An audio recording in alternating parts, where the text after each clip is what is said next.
E aí, galera, tudo bem com vocês? Aqui é a professora Giovana de Geografia. Como vocês estão? Bora para a nossa aula de hoje? Na nossa aula de hoje, nós vamos aprender sobre densidade demográfica e vários outros conceitos que estão relacionados à densidade demográfica, tá ok? Então vamos lá? Animados? Garanto que vai ser uma aula super animada, tá? Então vamos lá? Bom, pessoal, aqui eu coloquei alguns conceitos que eu vou abordar. Não fica preocupado, eu sei que parece que é muita coisa, mas um vai levando ao outro e quando a gente perceber, a gente já vai ter falado de todos esses conceitos. O que é densidade demográfica, países muito populosos, povoados, como que faz o cálculo e assim por diante, tá bom? Eu nem vou ler todos para você não achar que vai ficar cansativa a nossa aula, mas nós vamos abordar todos esses temas agora. Vamos lá? Bom, para começo, o que que é densidade demográfica? Aqui eu posso usar como sinônimo da palavra densidade quantidade, né? Denso. É denso ou é pouco denso? Aqui dentro do contexto de geografia, a gente pode usar uma quantidade. Demográfico é o estudo populacional, o estudo da quantidade de pessoas em determinada região. Então, a densidade demográfica nada mais é do que eu estudar a quantidade de pessoas em determinada região, as consequências que isso pode levar. E eu já adianto vocês que pode ser positivas ou negativas, tá bom? Bom, observem aqui o meu mouse. Há duas formas de observar a densidade demográfica de um lugar. Eu posso afirmar que um lugar ele é populoso ou que ele é povoado. Galera, isso daqui é muito comum cair em vestibulares, né? Enem e em outros vestibulares. Então vamos lá, vamos prestar bastante atenção. São conceitos diferentes. Populoso nada mais é que a quantidade absoluta de pessoas naquele país. Então eu posso alegar que aquele país ele é pouco populoso ou é muito populoso. Vamos dar o exemplo do Brasil? O Brasil hoje tem 213 milhões de habitantes aproximadamente, tá? A gente está falando aqui, nós estamos em junho de 2021. Então, nós temos aproximadamente 213 milhões de habitantes. Poxa, 213 milhões de pessoas, se a gente olhar friamente, é bastante gente, né? 213 milhões de pessoas é muita gente. Então, nós podemos afirmar que o Brasil é um país populoso. Populoso. 213 milhões é gente pra caramba. Porém, quando eu pego esses 213 milhões de habitantes e eu coloco dentro do território do Brasil, vamos lá, o Brasil tem 8,5 milhões de quilômetros quadrados. Ele tem o tamanho de continente. O Brasil é gigantesco. Aí, na verdade, a gente não vai ter tanta gente assim. Portanto, o Brasil, a gente pode afirmar que ele é um país populoso, porque a população absoluta, a população total, é bastante considerável. Porém, quando eu pego essa população absoluta e divido por 8,5, o Brasil tem aproximadamente só 25 pessoas por quilômetro quadrado. Isso não é muita gente, não. 25 pessoas por quilômetro quadrado é pouco. Imagina um quilômetro inteiro só ter 25 pessoas, né? Aí você vai falar, nossa, professora, será? A professora esqueceu do acento no será aqui, né? Será? Porque se a gente entrar, olha só o próximo slide. Aqui é a forma como eu fiz o cálculo, tá? Ó, antes de eu ir para o outro slide, eu dividi a população do Brasil, 213 milhões de pessoas, dividido por 8,5. Aí eu vou ter a população relativa, que é diferente da população absoluta. População absoluta é a quantidade total de habitantes. A população relativa é quando eu divido pelo tamanho do território. Mas olha só, vocês acham. Aqui todo mundo conhece 25 de março, essa ladeira chama-se Ladeira Porto Geral. A gente sabe que é lotado, né? O centro de São Paulo ele é bastante lotado, o centro dos municípios, o centro das cidades, enfim. Será mesmo que só tem 25 pessoas por quilômetro? Não, né, gente? É que essas pessoas elas não estão espalhadas de forma igual pelo Brasil todo. Então, olha só, aqui tem muito mais do que 25 pessoas por quilômetro quadrado. Olha só, Praça da Sé em horário de pico. Eu já estive nessas duas situações, viu, gente? Antes da pandemia, eu já estive na 25 de março lotada desse jeito, e já estive muitas, inúmeras vezes na Praça da Sé em horário de pico. Você anda no automático aqui, ó. Então, é muito mais pessoas do que apenas 25 pessoas por km. Olha quanta gente a gente tem aqui. Então, por que que a gente diz que a densidade demográfica do Brasil é só 25 pessoas aproximadamente por km? Porque tem lugares do Brasil que são lugares mais vazios. Olha só essa imagem da Amazônia. Aqui eu não tenho nenhuma pessoa por km praticamente, ou talvez eu tenha uma pessoa por km, mas eu pelo menos não consigo identificar ninguém aqui, né? Então, a distribuição não é exata. Aí eu trouxe um mapa para a gente fazer essa análise. A maior parte das pessoas do Brasil estão concentradas nas regiões, ó, do lado leste do Brasil.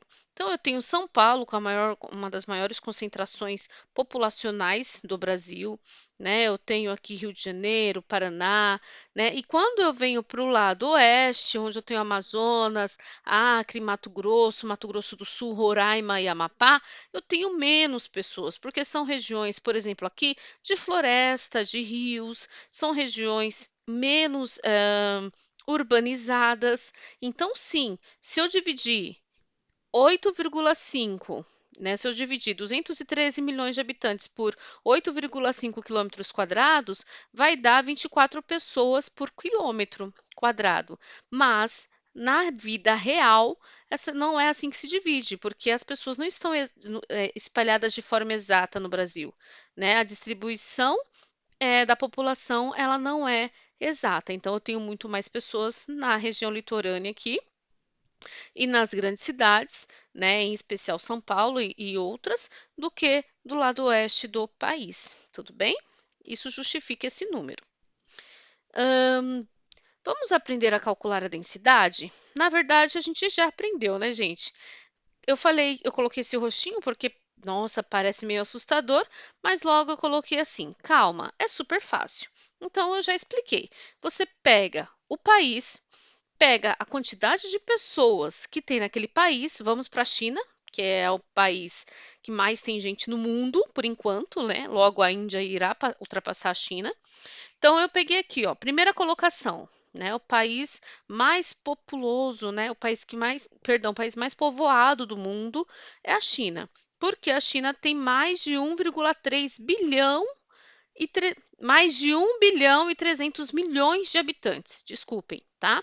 A China tem mais de 1 bilhão. Peraí, vamos parar para pensar. O Brasil tem só 213 milhões. A China tem mais de 1,3 bilhão de habitantes. Então vejam, é muita gente. Então ela hoje é o país mais povoado do planeta. A China tem 9,6 milhões de quilômetros quadrados. Lembra? O Brasil tem 8,5, então a China é um pouquinho maior que o Brasil. A densidade demográfica da China deu 136 habitantes por km, mas aí a gente vai cair na mesma questão do Brasil. Na verdade, a densidade demográfica real não é essa, porque se você olhar o mapa da China, boa parte da China não é povoada, muito povoada, é pouquíssimo povoada. São áreas de montanhas, são áreas onde a gente tem a prática agrícola, são áreas rurais, tá? Era essa palavra que eu estava tentando lembrar. Então, essa área da China é pouquíssimo povoada, o que significa que, além da China ser ter muita gente, a maioria das pessoas estão concentradas ao lado leste também. Ou seja, nessa região eu tenho mais de 400 pessoas por km. É muita gente na China.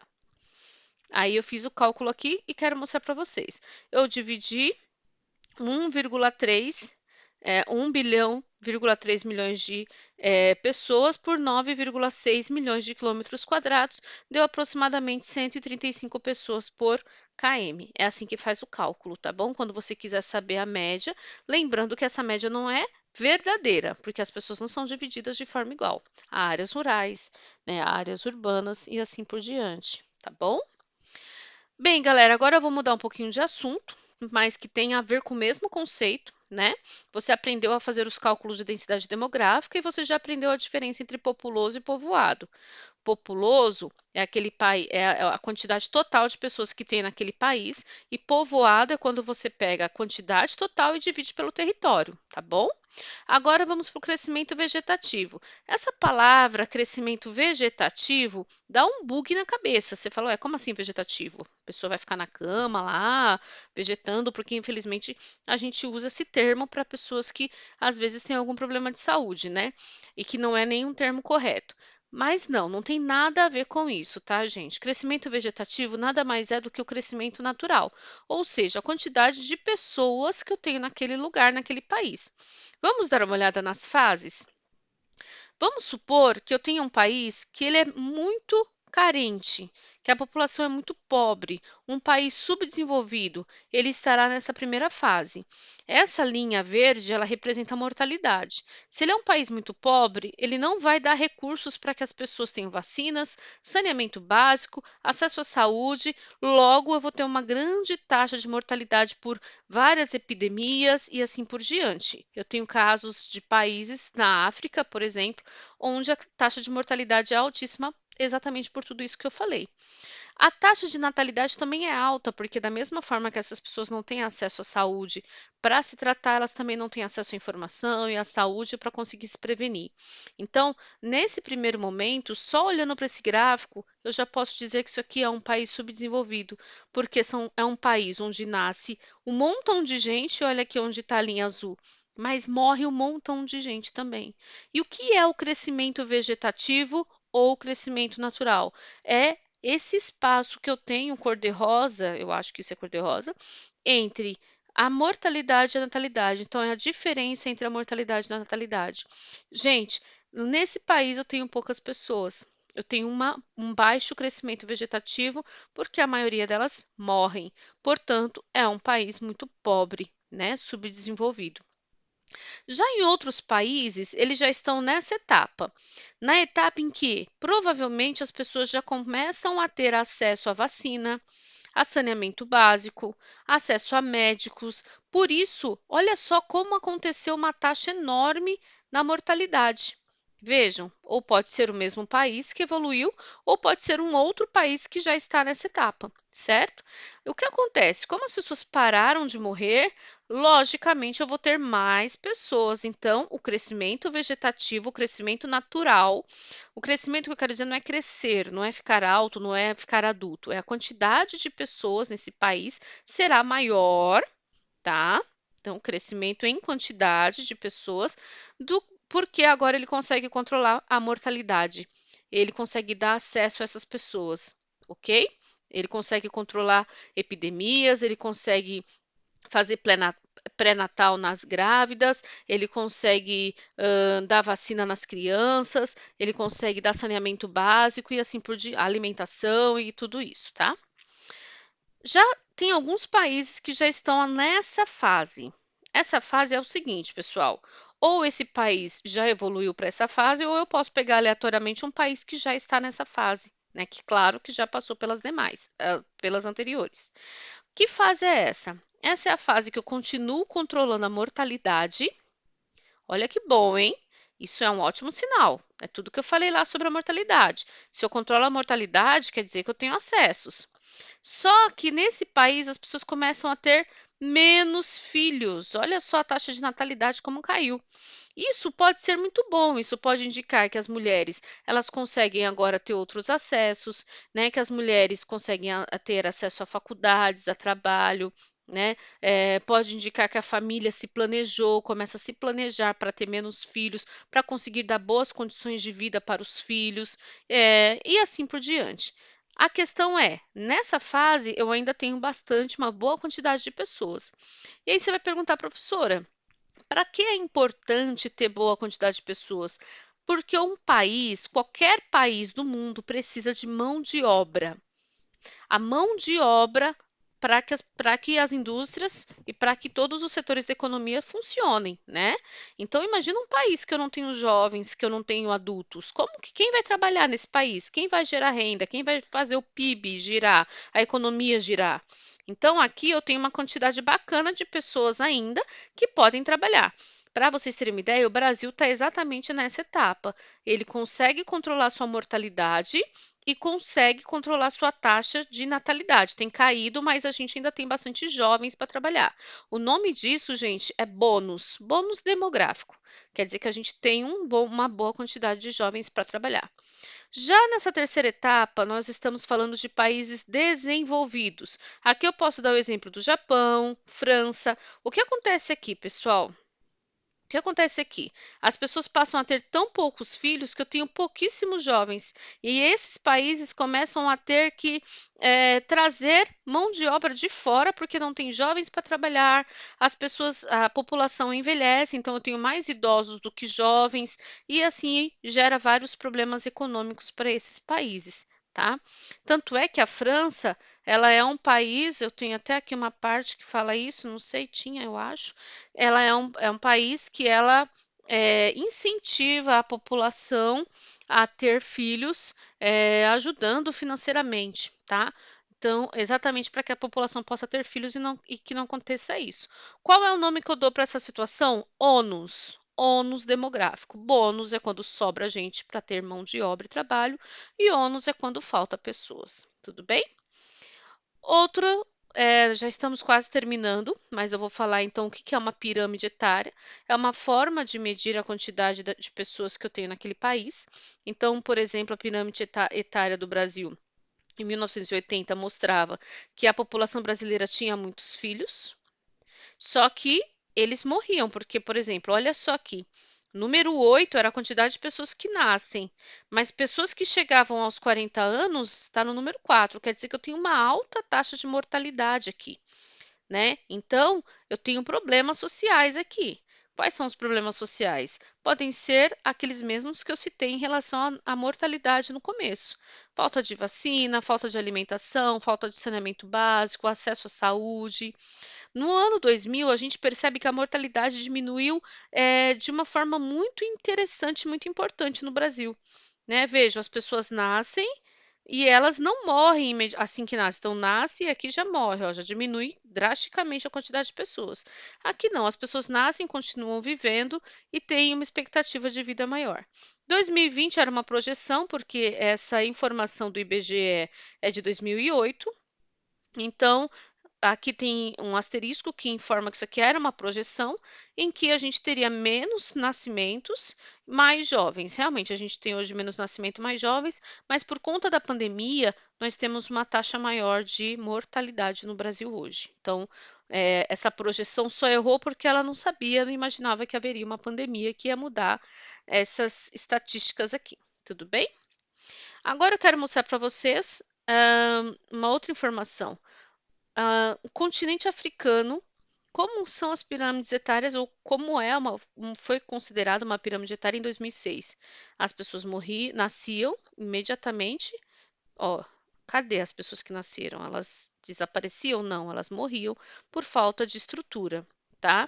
E aí eu tenho pouquíssimos idosos e pouca expectativa de vida. As pessoas morrem muito novas. Olha só em consideração o continente africano com a Europa. Nasce bem menos pessoas, né? E, e eu tenho mais jovens e bastante idosos. Por isso, países europeus incentivam casais a terem mais filhos. Esse incentivo não é chegar e falar, olha, tenha mais filhos. Não é isso. É pagar, ajudar financeiramente mesmo, com pensões, indenizações e assim por diante.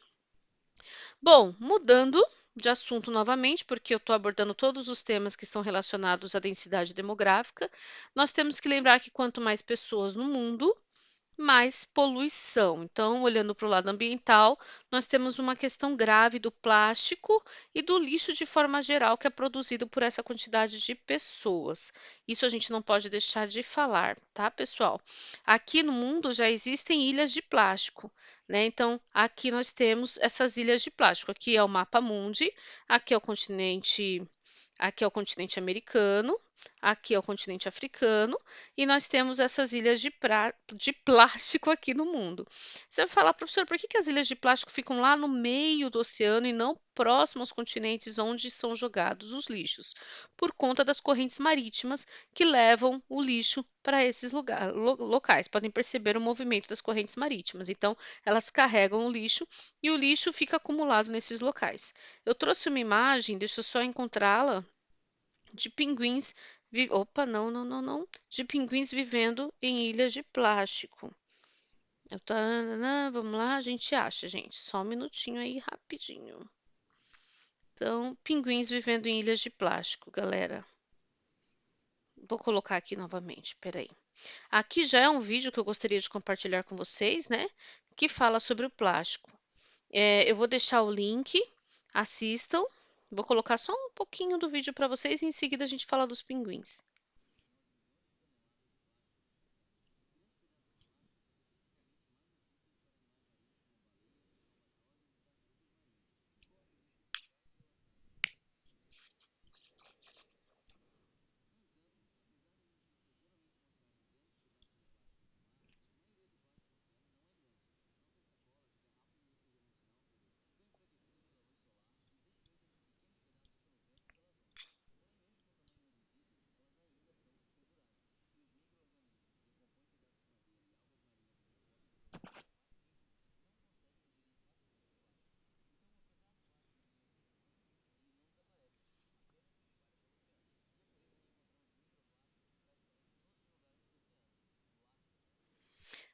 Olha isso, que grave, né? Então, nós temos microplástico em todos os lugares do oceano. Ele não desaparece. Na verdade, assim, uma garrafa PET, ela vai demorar centenas de anos para se decompor e mesmo assim ela não vai desaparecer. Ela vai virar microplástico, que não é visível muitas vezes aos nossos olhos, mas que os animais marinhos acabam consumindo isso.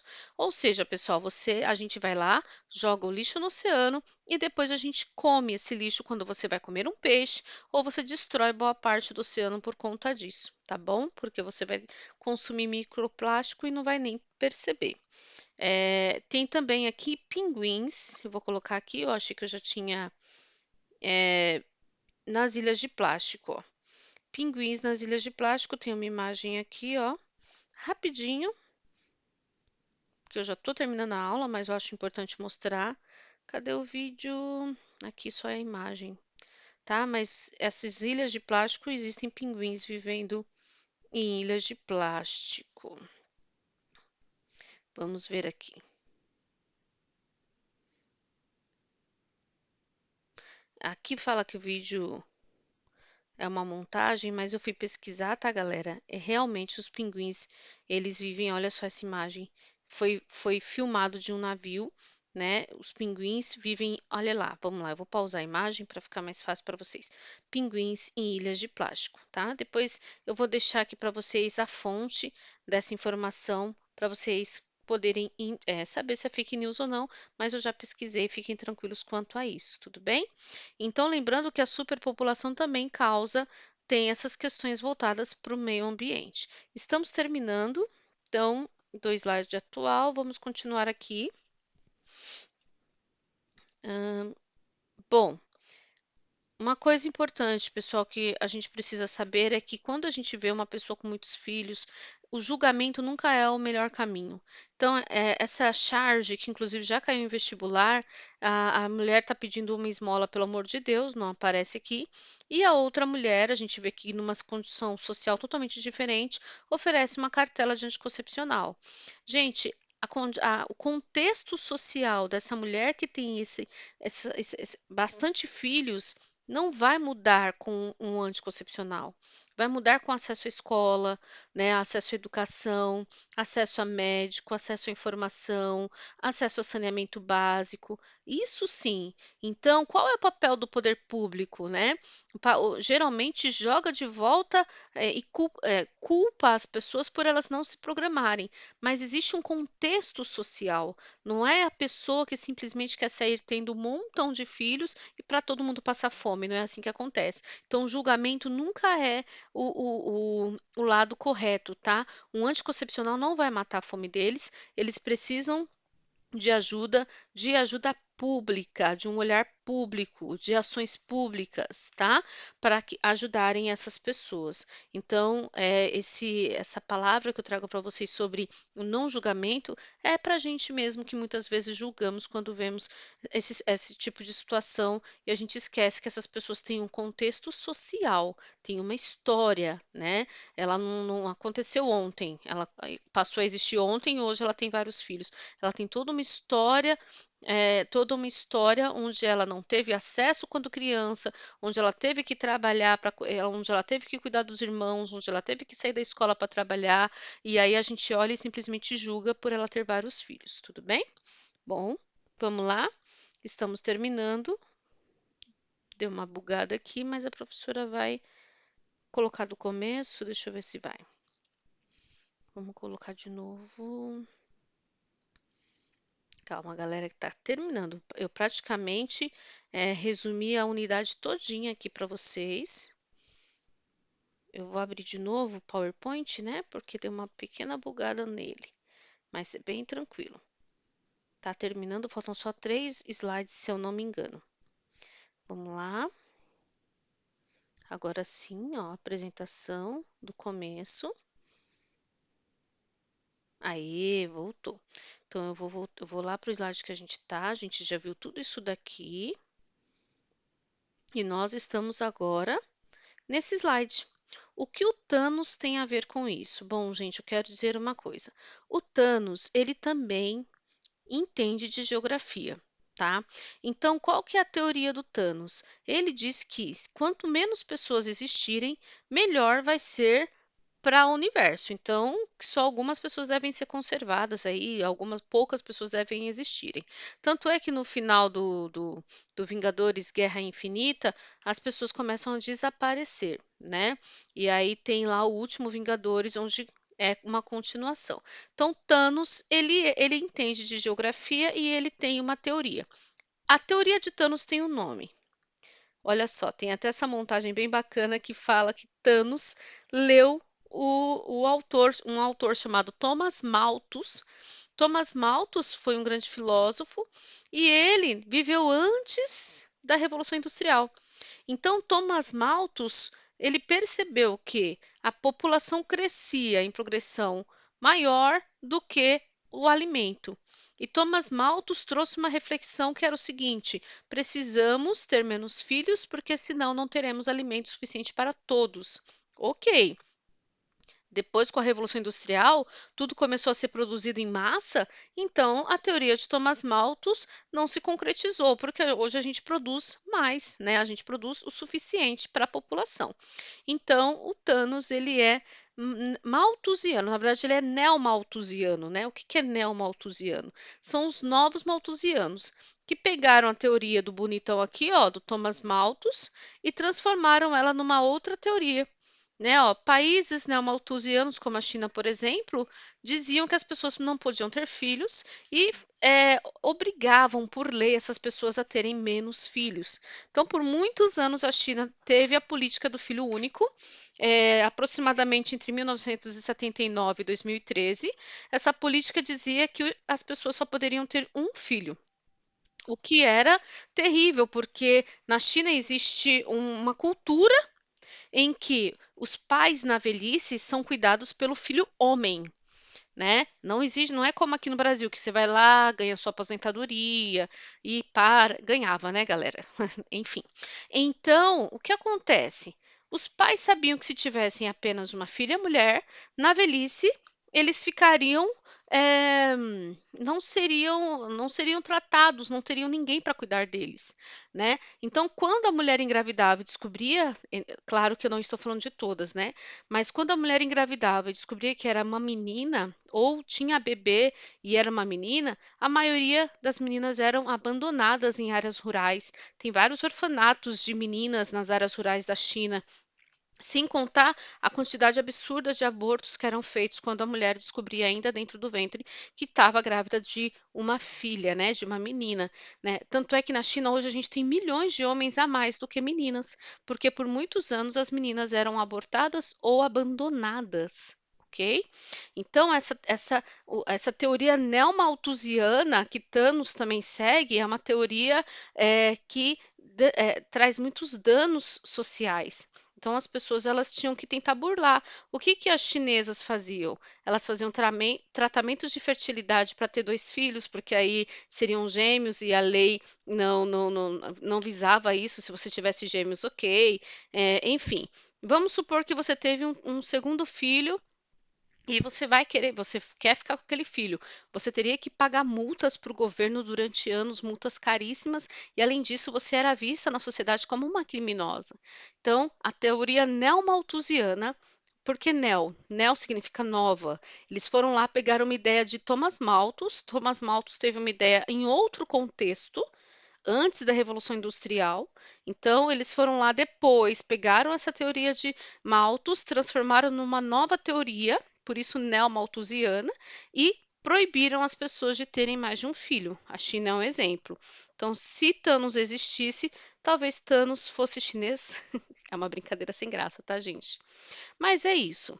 Graças a Deus, né, ainda bem, a China, depois de muita pressão econômica, muita pressão de outros países, até ameaças de embargos, a China resolveu, depois de tantas mortes, liberar o segundo filho caso o primeiro filho fosse mulher. Gente, eu estou parando por aqui. Eu quero que vocês reflitam um pouquinho sobre essas questões demográficas. Dá uma olhada aí no seu bairro, na sua rua. Você tem vizinhos ou a sua família tem muitos filhos? Você acha como que é essa situação hoje em dia? Ter muitos filhos, ter menos filhos? Antigamente o vô e a avó tinham mais filhos, por quê, né? Qual que era a diferença? Reflitam sobre isso para numa próxima aula a gente poder discutir sobre isso daí, tá bom? Muito obrigada pela paciência de vocês. Fiquem bem e até a próxima aula. Beijão. Deixa um like aí, se inscreve no canal. Falou, pessoal.